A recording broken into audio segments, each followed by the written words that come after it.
Samantala, permado na ni BARM Interim Chief Minister at MILG Concurrent Minister Abdul Rauf Makakua ang official policy guidelines hinggil sa 4-day on-site work arrangement at compressed work week ng Bangsamoro government.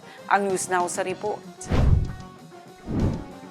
Inilabas ng Bangsamoro government ang mga bagong guidelines sa work arrangement para sa mga opisyal at empleyado ng mga ministries, offices at agencies sa panahon at pagtatapos ng banal na buwan ng Ramadan. Ayon sa Memorandum Circular, saklaw ng patakaran ang lahat ng kawani ng Bangsamoro government, kabilang ang mga regular employees, contract of service at job order personnel, pati na rin ang consultants at iba pang support personnel. Sa panahon ng Ramadan, ipatutupad ang 4 na araw na on-site work arrangement at 1 araw na work from home kada linggo. Para sa mga Muslim officials at employees na nag-oobserba ng pag-aayuno, magre-report sila on-site ng 4 na araw kada linggo mula 7:30 AM hanggang 3:30 PM at walang noon break.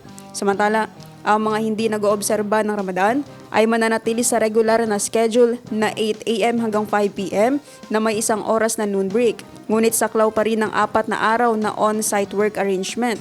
Magkakaroon din ng isang itinakdang araw na work from home bawat linggo, kung saan kinakailangang sundin ng mga empleyado ang parehong opisyal na oras ng trabaho ayon sa kanilang schedule. Ang head of office ang magtatakda kung anong araw ang work from home batay sa pangangailangan ng operasyon at staffing ng opisina.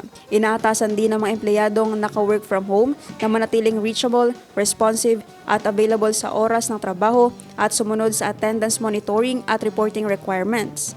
Samantala, ang mga tanggapan na nagbibigay ng frontline, regulatory at mahalagang serbisyo ay kinakailangan tiyakin na may sapat na personal na pisikal na nasa opisina upang tuloy-tuloy ang serbisyo sa publiko.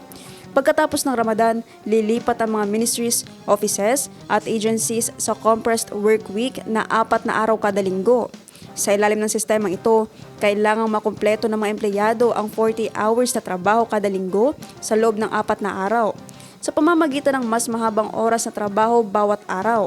Ang mga head of office ang magtatakda ng pinakaangkop na schedule batay sa pangangailangan ng kanilang tanggapan. Kabilang sa mga halimbawa ng schedule ang: sa ilalim ng mga schedule na ito, makakabuo ang mga empleyado ng 10 oras na trabaho kada linggo sa loob ng 4 na araw upang makumpleto ang 40 hours na work week. Pinapayagan din ng mga tanggapan na magpatupad ng staggered schedules o rotation systems basta't natutugunan ang kinakailangang oras ng trabaho at nananatiling accessible ang serbisyo ng pamahalaan sa publiko sa opisyal na oras ng opisina. Naphtali Velarde, iMinds, Philippines.